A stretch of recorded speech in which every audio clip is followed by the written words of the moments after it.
Hey everyone, my name is Kenzie. I am with the Pearl Museum of Nature and Science. I work with the Tech Truck, where we focus a lot on technology, engineering, different things like that. So I wanted to talk about a subject that we don't think about when we think of technology or engineering or tinkering or anything like that. So I wanted to talk about nature. Now, nature, you wouldn't think is connected to those things, right?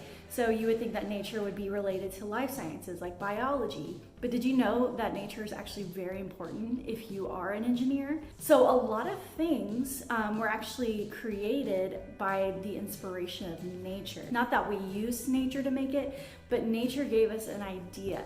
So that concept we call biomimicry.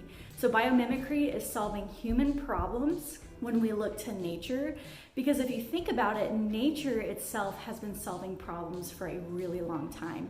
You've got animals that compete, you've got animals and plants that have to avoid predators, they have to maybe catch their prey. So think about camouflage. So camouflage is an adaptation. So adaptation is just the way that they change with their environment.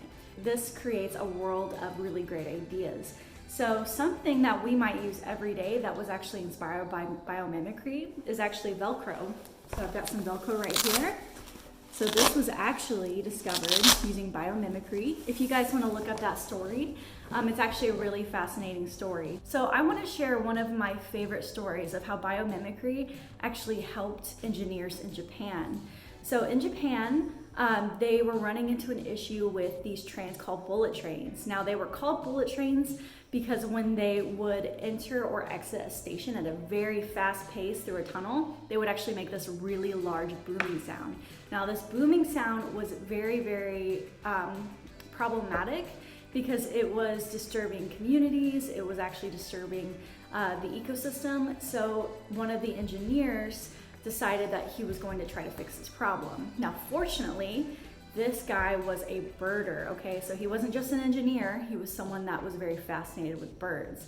Now, he had observed a belted kingfisher, which is a type of bird, hunting for its prey. Now, belted kingfishers actually fish in streams and lakes. So what this belted kingfisher was doing was when it would dive down into the water and penetrate that water surface, you wouldn't even see a ripple going on, okay? So the reason that these trains were making a lot of sounds was because when they would go through that tunnel, the air was actually pushing against it instead of flowing around it, right? So it was causing this loud boom.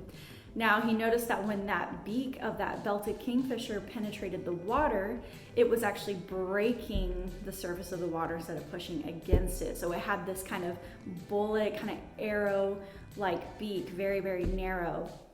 So he used this idea to try to change the faces of the train so that way they mimicked this belted kingfisher's beak. So now bullet trains have a very bird beak-like face, and this actually helps to cut the air instead of pushing against it, and this actually solved a huge issue that they were facing in Japan. Now, I've got my friend Julian. He's gonna be helping us out today, and he's gonna be building a frog robot for you guys to see using some simple materials. Thanks, Kenzie. And hi guys, my name is Julian. I'm also a Tech Truck educator with the Pearl Museum of Nature and Science. I'm going to build a jumping frog robot so that I can help out Kenzie with her talk about biomimicry. So, Julian, do you have this from here? Yeah, high five. Hold on, did we do that right? Okay, so let's get started. I have a variety of different materials available. To start off, I have 4 triangles identically cut with 3 holes drilled into the same place. I have 1 piece of cardboard that is 7 centimeters wide and 14 centimeters long. I also have 2 pieces of cardboard that are about 4 centimeters wide and 14 centimeters long. I have 6 of these popsicle sticks that I have drilled holes into them. They are about 8 centimeters long. I have 6 of these pieces of balsa wood that are about 4 centimeters long. And we have 3 of these balsa wood pieces that are about 7 to 9 centimeters long. We also have 2 circles that are cut identically out of cardboard, and then one that is just about half or 1 centimeter smaller than the other 2. We also have one 9-volt battery with leads. We have a switch, and we have a hobby motor.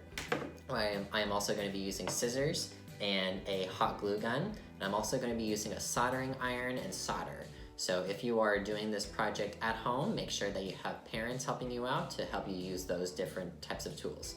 All right? I also forgot to mention, you will also need a rubber band to make the gear move. You will also see me in a few minutes use a soldering iron and solder.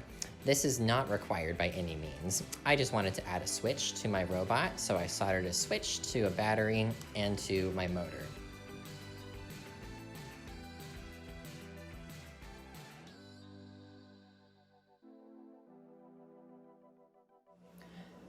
And there you have it. I decided not to glue my 9-volt and my switch into my frog just because the 9-volt is a little bit heavy, and so I wanted to see how it does without weighing the frog down at all. All right, let's go give it a try.